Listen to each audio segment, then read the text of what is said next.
Senhor, igreja. Graças a Deus, mais uma vez nos encontramos aqui. E eu gostaria de relembrar a igreja esse momento da palavra que foi trazida a este público no domingo passado. Falávamos em 1 Reis, capítulo 18, não foi? Grande confronto de Elias com os profetas de Baal, lá no Monte do Carmelo. Os irmãos se lembram? E nós dissemos que não só foi uma grande demonstração de graça, poder de Deus de Israel, chamando a atenção daquele povo, daquele momento, mas também foi uma grande experiência ministerial da vida de Elias. Amém? Elias, temente a Deus, conhecedor do seu chamado, temendo a Deus, sendo cuidadoso, zeloso em extremo, como ele dizia: eu sou zeloso pela sua palavra.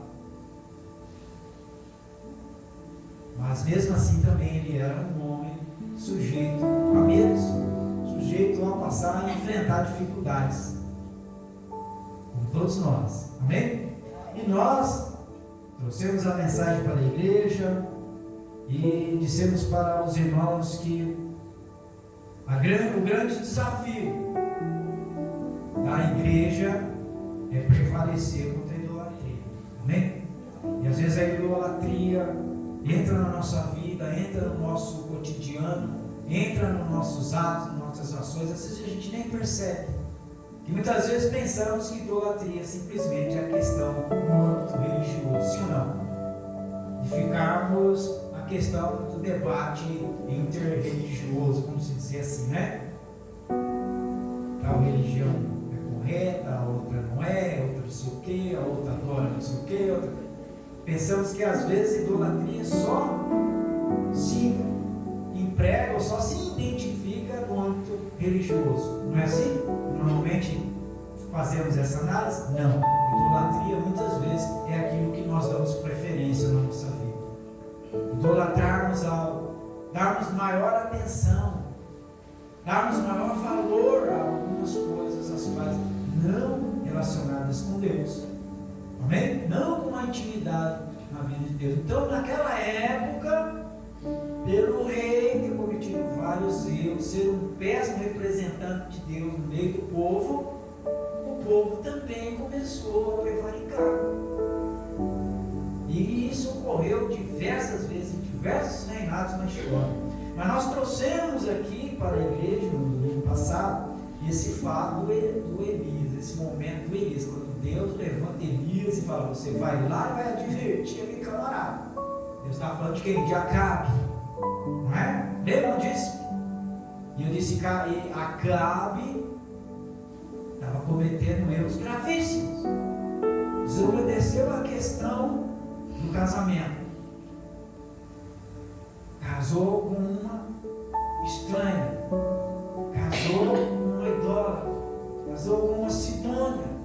Lembra disso? Jezabel, que veio com uma cultura diferente, veio com hábitos diferentes, trouxe altares para dentro de Israel, trouxe profetas, né? Falsos profetas, que adoravam outros deuses. Então houve toda assim uma complicação, não só na questão religiosa, no convívio, né, religioso entre o povo, o reinado, mas também em toda a nação. A Jezabel passou a perseguir os profetas que pregavam a vontade de Deus, que tentavam advertir o povo. Então ela passou a exterminá-los. E em dado momento Elias se julga: só sobrou eu. E agora? Então a gente falou sobre a derrota dos profetas de Baal, lembra? Passamos 2 altares. Vocês colocam um holocausto e eu coloco outro. E aquele Deus que responder com fogo, esse será Deus sobre Israel. Não foi assim? E quem que respondeu com fogo? Israel. Amém? Representado pelo profeta Elias naquele momento. E aí todo o povo sentiu medo, temor, né? E era a única voz, o único som que se ouvia no Carmelo depois do fogo ter consumido tudo. Só o Senhor é Deus, só o Senhor é Deus, só o Senhor é Deus, só o Senhor. Lembra? Aí eu disse para os irmãos, Elias junta todos aqueles profetas, aqueles feiticeiros, aqueles idólatras, desce com eles, né? Provavelmente os soldados lá de Acabe ajudaram o exército, levaram para o ribeiro de Quizon, ficava mais abaixo do Monte Carmelo, distante, e os matou, exterminou com eles ali. Idolatria terminada? Não. Deus deu um poder, uma capacidade através de Elias para que o povo revesse o seu coração, e lá eles ficariam. E houve temor naquele monte, não foi? Eu disse? Aí Elias pede para o Acabe comer, beber, descansar ali, que ele foi para o cume do monte. Lembra que eu disse? Cume. O que é o cume? O topo, o final do monte, não é? Lembra? E lugar de profeta é sempre o lugar mais alto, né? E representa mais proximidade com Deus, mais intimidade com Deus. Esse é o lugar do profeta. O lugar do profeta não é embaixo, não é no meio do monte, não é no pé de altar só, não, é próximo de Deus, em comunhão com Deus, falando com Deus. E Elias vai lá, se ajoelha, mete a cabeça no meio dos joelhos, começa a orar e pede para o seu moço lá, o seu servo, né? Fica de olho no ar, vê se você vê algum sinal. Por quê? Porque precisavam de um sinal de que tudo iria ficar bem, que ia voltar a chover. Lembram disso? E qual foi o sinal? Isso, os irmãos memorizaram bem. Uma nuvenzinha do tamanho da mão de olhos sobe do mar. Era tudo que Elias precisava saber. Aí diz para Acabe, né? Vai lá, avisa o rei Acabe para sair correndo, pega a carrocinha dele, se manda para o palácio, que vai vir uma grande chuva. Não foi assim? Aí o céu se endureceu, veio o vento, veio uma grande chuva. Aí lembra que eu brinquei com os irmãos? Foi tudo resolvido? Lá no reino de Acabe estava tudo resolvido? Não. Ainda não estava. Nós vamos continuar hoje. Amém? Após tudo que ocorreu lá no Monte Carmelo, irmãos, e tudo que aconteceu lá no ribeiro de Quizon, Elias sobe até o monte e roga a Deus, né, para que chovesse, e veio chuva bastante. Acabe quando chegou no palácio, todo molhado, ensopado, que a chuva pegou ele pelo caminho. A palavra de Deus diz que Elias saiu diante dele, né? Agora não sei se saiu correndo na frente, se foi atrás, porque Acabe estava numa carroça, numa carruagem. Não sei se Elias corria tanto assim, né? Para ir adiante, na frente, até a entrada da cidade de Israel. Só que o Acabe chega lá, não se incomodou mais com Elias. A palavra de Deus diz que Elias cingiu-se com o manto e seguiu ele até a entrada da cidade. Foi para Jezreel também, com Elias. E o Acabe entrou no palácio. Provavelmente se enxugou, tomou um chazinho quente, por causa da chuva e o vento que tomou. Aí chama Jezabel e conta tudo para ela. Como é que Elias havia exterminado os 450 profetas dela. Ela ficou maluca, ficou totalmente. E ela chamou alguém e falou: vai até esse cidadão, vai até esse profeta, diz para ele que até amanhã, a essa hora, eu vou dar cabo dele, como ele fez com os meus profetas. Aí, como eu disse para vocês, Elias era um homem de fé, um homem temente a Deus, mas ele era homem. E depois de tudo que ele passou, depois de toda a experiência que ele passou, irmãos, pensem, analisem. Como é que estava a alma de Elias?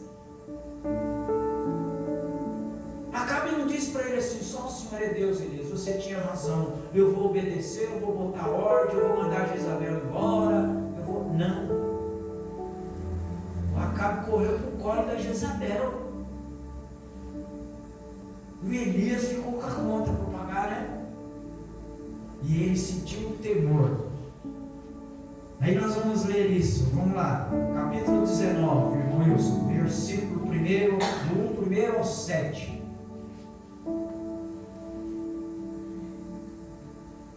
Capítulo 19 de 1 Reis, versículo 1 ao 7.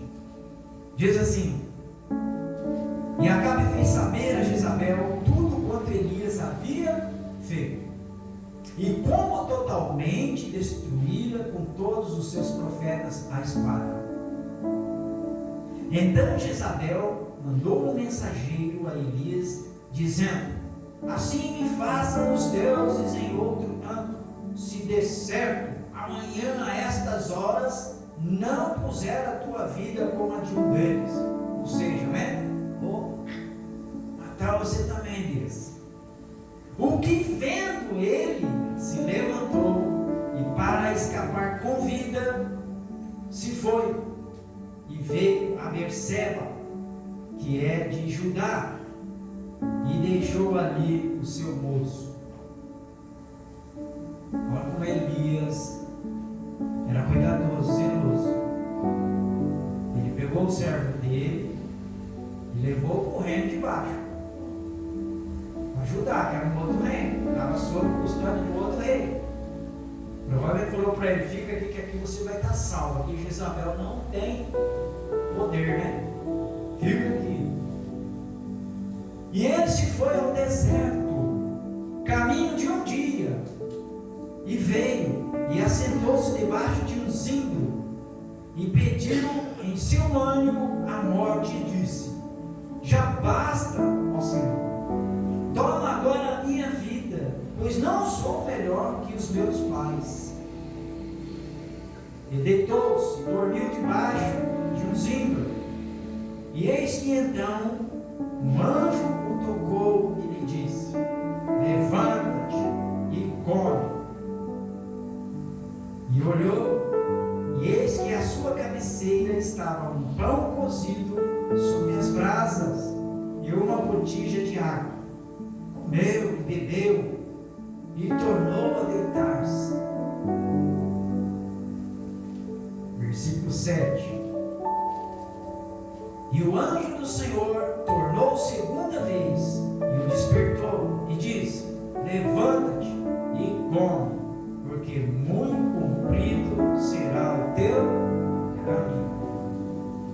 Amém? Então, depois que a Jezabel prometeu matar ele, ele sentiu medo, temor e se mandou. Deixou o ajudante dele, né? O servo dele lá, seguro em Judá, e entrou para dentro do deserto. Caminho de um dia. Ou seja, eu quero ficar muito distante da Jezabel. Mas, irmãos, da missão que Deus dá para nós, do chamado que Deus nos concede, não há como escapar. Ainda que nós estejamos cansados, ainda que nós estejamos desanimados, ainda que nós estejamos entristecidos, que era a situação de Elias. Ele estava totalmente desanimado, porque depois de tudo aquilo que aconteceu no Carmelo, depois daquele grande poder demonstrado pelo próprio Deus, dando ao povo um sinal de que realmente ele era o Deus verdadeiro, que deveria estar no coração do povo, o próprio rei vira as costas para Elias e volta para o palácio como se nada tivesse acontecido. E a Jezabel continua na imponência dela: eu vou matar esse profeta. Aí o Elias acha que nada faz sentido. E quantas vezes nas nossas vidas, irmão, parece que nada faz sentido para nós? Muitas vezes nós pregamos, anunciamos o evangelho, divertimos pessoas, né? Propomos aceita Jesus como seu Senhor, eu não sei, né? E a gente muitas vezes dá um testemunho, muitas vezes na nossa própria vida, às vezes algum testemunho ocorrido bem próximo de nós, do que nós também, testemunhos da Bíblia, para que as pessoas se convertam, creiam, sintam o temor de Deus, sirvam ao Deus de Abraão, de Isaac, de Jacó. Mas parece que nada faz sentido, que as pessoas viram as costas, entram para o seu reinado, entram para a sua vida em comum, voltam para a sua vidinha, e parece que nada faz sentido. E ainda vem aqueles outros ainda dizendo, esse crentinho não dá atenção. Quantas vezes isso acontece, irmãos? Quantas vezes ocorreram no passado? Quantos tentaram impedir a obra do Senhor de caminhar? Quantos tentaram desanimar as pessoas, os corações? Muitas vezes. Não vai ser diferente com a nossa geração. Por isso que essa palavra nos chama a atenção para nós persistirmos. Olha que nós iniciamos o culto aqui com louvores de adoração, dizendo que o Senhor é que cuida, que o Senhor manda. Teve aqui o relato, o testemunho do nosso irmão. Mas muitas vezes as coisas parecem que concorrem para que nós venhamos a desfalecer, a nos cansarmos. E Elias parecia que nesse momento nada fazia mais sentido para ele. Entrou para o deserto, caminho de um dia. Olha, Deus diz que ele procurou lá a sombra do zinco. O zinco é uma árvore muito comum no deserto da Palestina. Raízes muito profundas. O tronco dela, por causa da dificuldade da água, ele é muito deformado, ele é todo retorcido. Os galhos dela são não tem muita folha, mas é muitos galhos, muitos ramos que se procurando um pouco de umidade do ar também para ajudar a dificuldade das raízes de absorver a água, e ela se torna muito propícia para uma sombra, acaba produzindo uma sombra. E Elias procurou e descansou ali. E ali ele diz para Deus, faz uma oração para Deus. Sinceridade no coração, irmão, chama, atrai a atenção, o socorro de Deus. Sabia disso? O Elias não ficou reclamando do que estava acontecendo. Ele apenas disse assim, Senhor, estou cansado, basta. Eu não sou melhor que os meus pais. Melhor que o Senhor tira a minha vida, melhor eu estar já no reino da glória, junto com o Senhor, do que sofrendo, padecendo tudo isso. Mas às vezes Deus tem um chamado, e o chamado é para um longo caminho. Tanto que o anjo chega e toma as primeiras providências. Não é? O que Elias estava passando naquele momento? Sede e fome. Sede e fome. O problema da dificuldade física. Mas também havia sede e fome de justiça, porque o que ele estava passando e vendo era uma grande injustiça, sim ou não?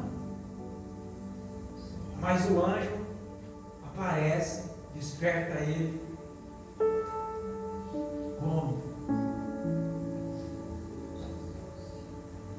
E ali, olha Deus se manifestando de forma grandiosa de novo. No deserto, ele e os ímpios, correto?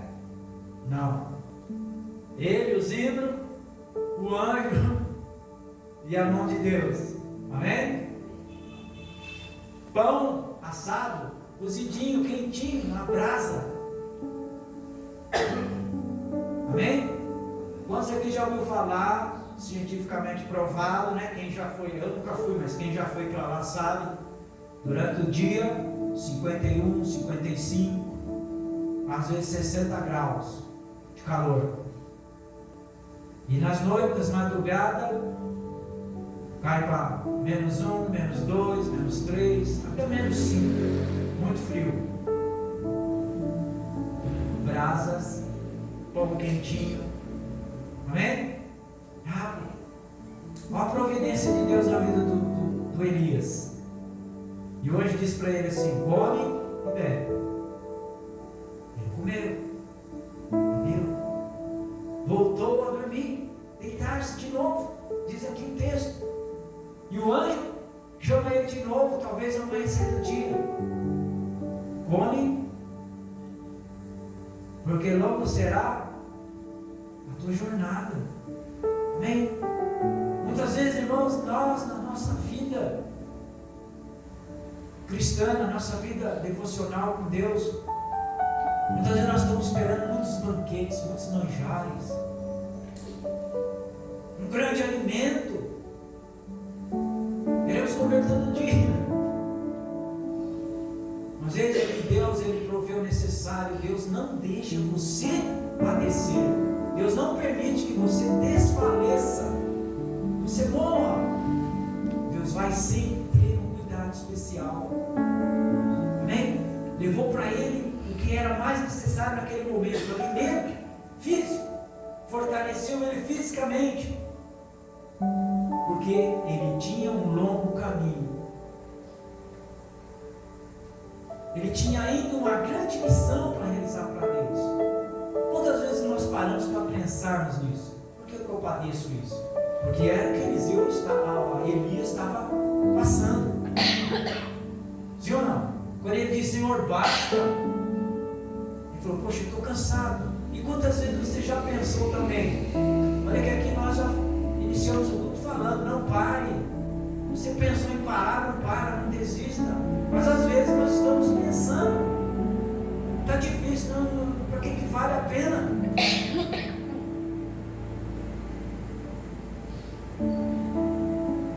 Mas quando temos um coração sincero e somos capazes de confessar as nossas fraquezas para Deus, Deus entra com a providência necessária.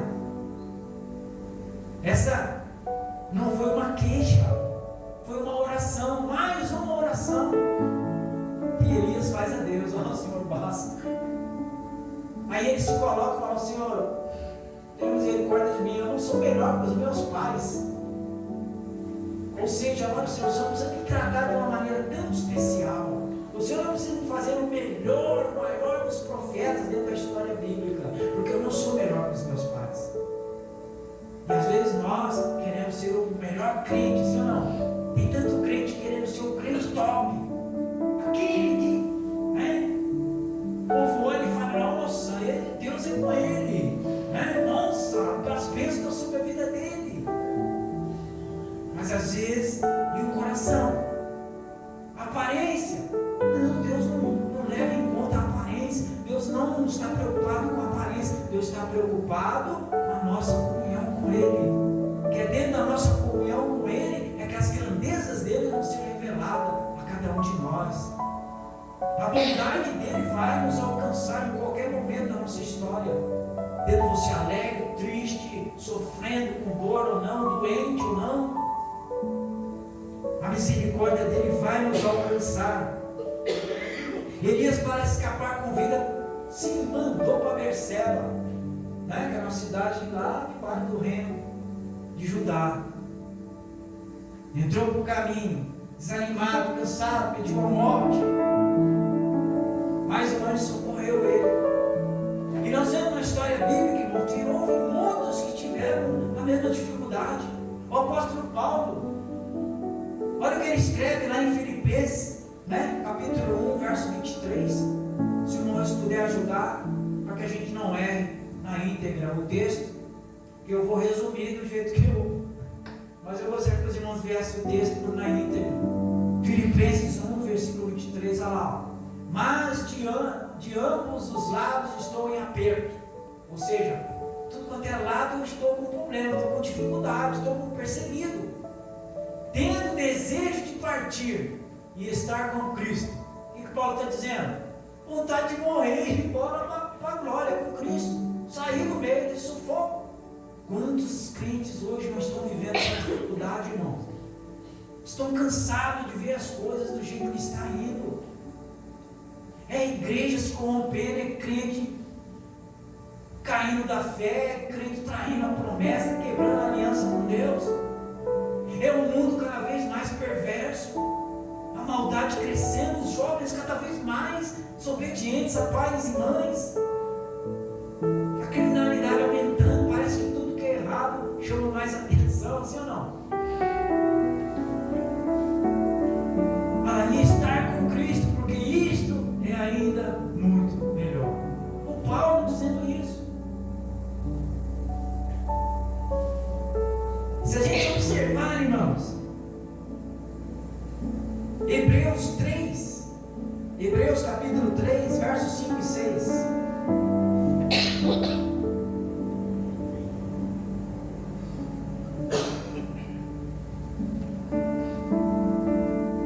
E na verdade Moisés foi fiel em toda a sua casa, como servo, para testemunho das coisas que se haviam de anunciar.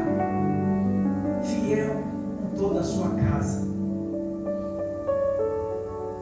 Paulo também, em dado momento, ele escreve também e diz essas coisas, que o discípulo, né, o crente fiel, ele também tem que ser dar o testemunho da sua casa, ou seja, dos seus. Como é que você convive? Com quem que você convive? Qual é o testemunho de vida que você dá? Para que nós sirvamos de firme confiança, para que as pessoas não desistam de acreditar na glória, na esperança, até o fim, até a volta de Cristo, até tudo ser consumado.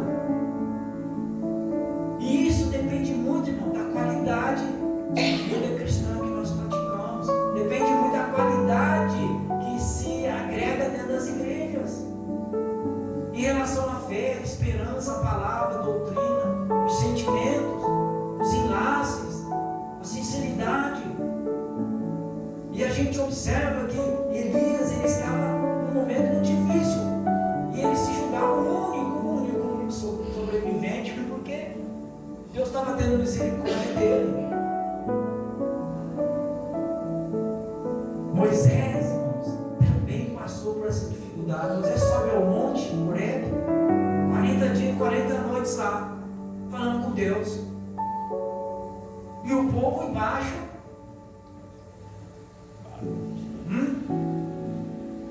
Entende? Se a gente observar também, no livro de Mateus diz que Jesus levado pelo Espírito foi para o deserto. 40 dias, 40 noites. Depois sentiu fome. Jesus. Quanto a Moisés, nós não sabemos se o anjo alimentou ele, mas ele estava na presença de Deus, lá em cima no Monte Horebe. Entende? Percebam, presença de Deus, suprimento total da nossa vida, da nossa existência.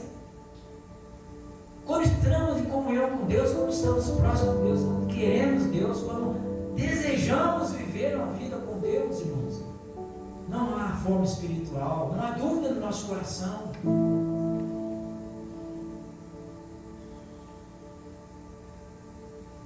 Não há um desejo de ambição acima do normal da vida do crente. Não há desespero nas dificuldades. Por quê? Deus está te suprindo, Deus está te alimentando, Deus está te ajudando, Deus está te orientando, Deus está falando com você. Como o irmão José disse, pode o vendaval soprar o barquinho inteiro, balançando, quase afundando, mas ele não sai do rumo, ele vai seguir o rumo que Deus determinou. Deus vai estar no controle. E o que chama a atenção no ministério do Elias, essa é a porção da palavra hoje, é a comunhão e oração que ele tinha com Deus. Amém? Se nós olharmos para a vida de Moisés, nós vemos que Moisés também era um homem de oração. Esse momento que eu falei das 40 dias e 40 noites, ele esteve falando com Deus. O povo estava na tenda em oração. Moisés entra para falar com Deus na tenda, nos momentos de falar com Deus, de chamar a atenção de Deus. O povo saía na porta da tenda e ficava olhando para o que Moisés vai fazer. Aí a glória de Deus entrava na tenda do Moisés e o povo percebeu, Deus está falando com Moisés. Em vez do povo ficar em oração também, o povo ficava na porta, até se ajoelhava na porta, mas ficava observando o que estava acontecendo. E a palavra de Deus diz, está lá em Êxodo, tá, irmãos? Eu não me lembro o capítulo aqui, mas está em Êxodo.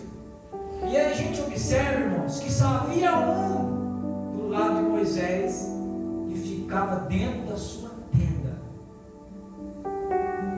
Se reservava a sua tenda e ficava em oração também. Josué. Amém? Por isso que Josué depois foi por Deus escolhido para assumir o lugar na posição de Moisés. Por quê? Buscava intimidade com Deus, sabia o porquê tinha que ter intimidade com Deus, sabia o porquê que tinha que buscar Deus em oração, sabia o porquê que tinha que confessar a Deus as suas fraquezas, suas tristezas, suas angústias, tinha que receber a provisão de Deus espiritualmente, fisicamente, em todos os sentidos.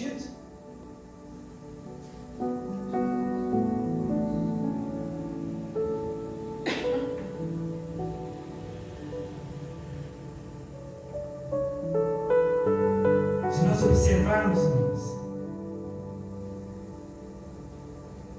depois que o anjo fala para ele, corre, porque o seu caminho será longo, Deus dá uma missão com Elias, fala, você volta, está lá no verso 15, no capítulo 19,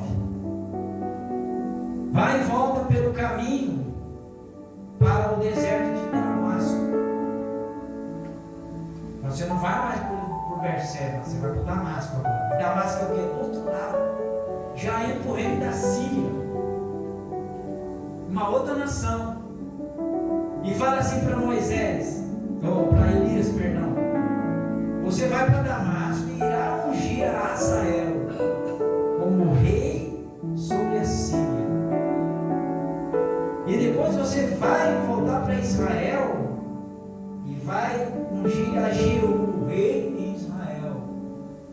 E depois você aproveita também e você vai também e procura um jovem chamado Eliseu. E você ungirás profeta em seu lugar. Você acha que isso tudo aconteceu assim?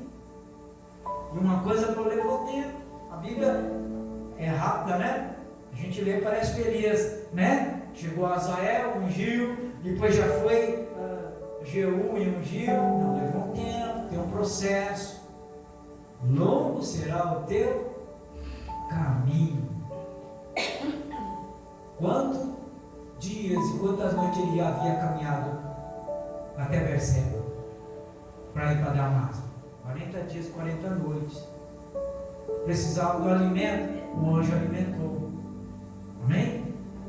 Quanto tempo você acha que vamos ter que caminhar ainda até a chamada da redenção final? Quem se acha cansado, que não está dando mais, olha, o teu caminho ainda vai ser longo. Fique firme, não é? Fique em comunhão, não se distraia.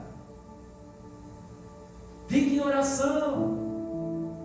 E o segredo dessa comunhão de Elias com Deus, e o propósito de Deus com Elias, era no caso da comunhão através da oração, irmãos.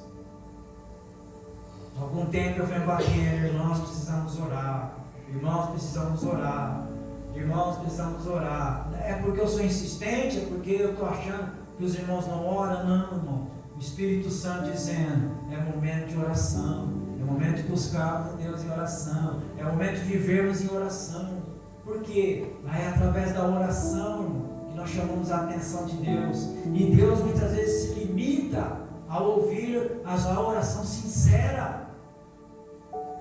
Deus muitas vezes não está interessado em ficar ouvindo as orações do desespero. Porque quando é a oração do desespero, é porque entrou dúvida no coração. É porque a fé está distante. É porque o medo é maior do que a coragem.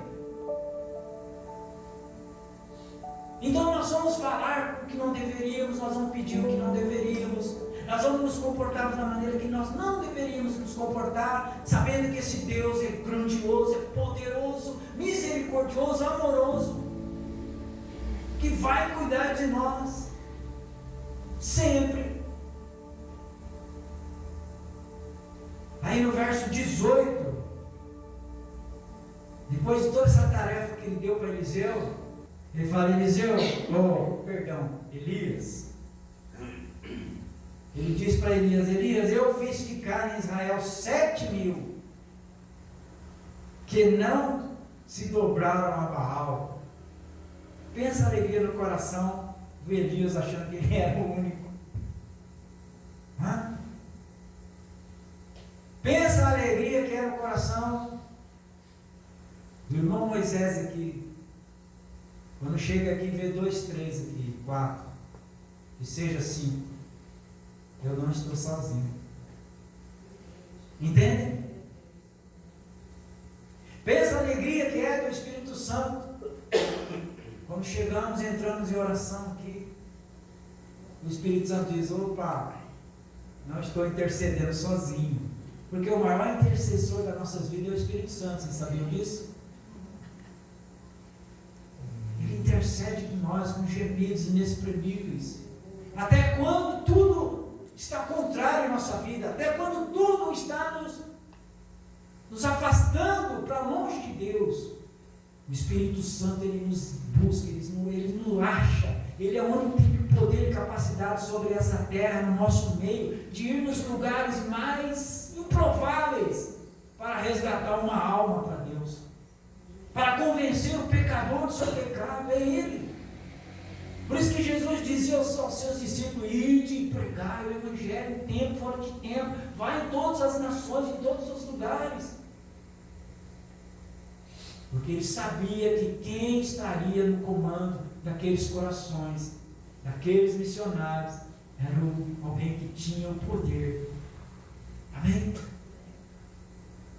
Irmãos, Deus, em seu plano de salvação para a humanidade, estabeleceu que os crentes, eu falei quem? Os crentes sejam cooperadores no processo da redenção. O que quer dizer isso, pastor? Deus vai se limitar às orações santas, de fé e incessantes intercessões. Muitas coisas, irmão, não serão realizadas no reino de Deus se não houver oração intercessória. Muitas vezes o inimigo não vai libertar uma alma se você não interceder por ela, porque às vezes aquela alma está tão distante de Deus, aprisionada por tantas coisas. Vai precisar de uma força sobrenatural, vai precisar do anjo. Como eu disse em Êxodo 33, 11, Jesus chamava Moisés de meu amigo. A intimidade que Deus tinha com ele era de amigo. Falava assim, ó, face a face.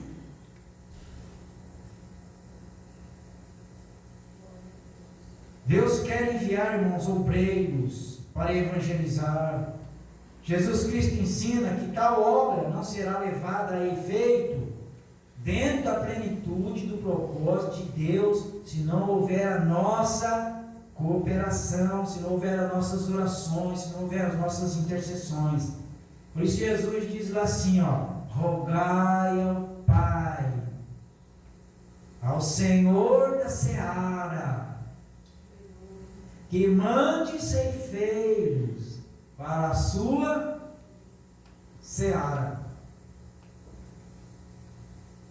Ele pediu para pagar, para comprar os ajudantes, os obreiros. Paga os jornaleiros, chama aí. Não. Rogai ao Pai que envie. Amém? Amém.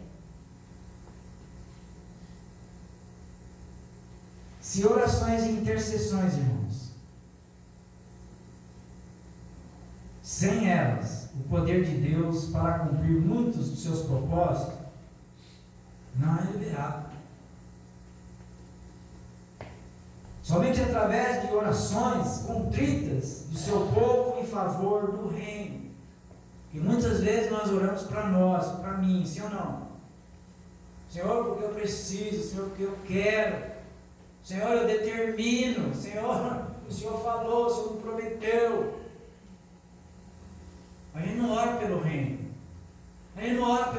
Senhor, olha a situação do irmão, papai, ajuda ele, eu não estou em condição, mas ajuda, levanta, papai. Não. E às vezes nós erramos muito nos púlpitos, quando nós ensinamos o crente a ser individualista nessa questão. Se não orarmos, irmãos, poderemos até mesmo estorvar, atrapalhar a execução do propósito divino de Deus na redenção.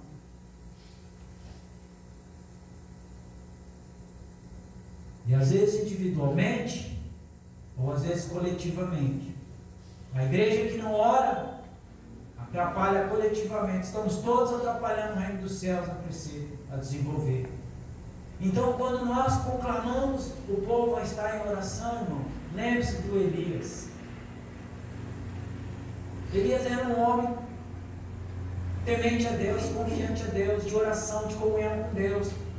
Tinha os problemas, dificuldades humanas, como todos nós temos. Quantos de nós sentimos medo? O irmãozinho passou por um medo aqui. Quantos mais, né? O irmão Wilson passou por um tremendo medo. Pastor Orlando, irmão José, todos têm uma experiência de medo com Deus. Irmã Dorinha, sim ou não? Mas o que é que prevaleceu no coração da gente? A esperança, a fé. Por quê? Porque muitos testemunharam, tenha fé, tenha esperança, Deus é contigo, Deus não vai te abandonar. E às vezes, irmãos, nós temos que sairmos e deixar no esquecimento a batalha do Carmelo em nossas vidas, sim ou não? Porque todos nós tivemos uma disputa no Carmelo, sim ou não?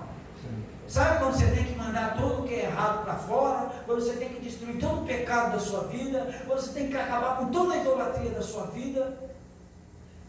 É o que está representado lá no Carmelo. E depois você tem que sair para uma longa jornada de confiança, esperança, de fé e testemunho com Deus.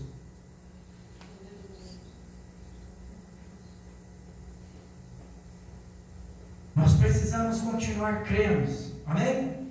Amém? Sem duvidar,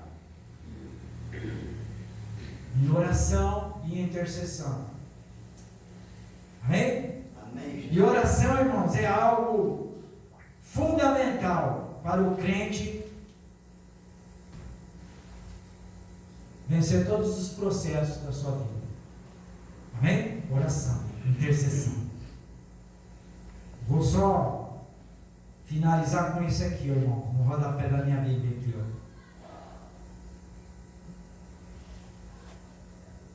A oração, irmãos, é o óleo de ligação que carecemos, que precisamos, para recebermos as bênçãos de Deus, o seu poder e o cumprimento das suas promessas. Numerosas passagens bíblicas ilustram esse princípio.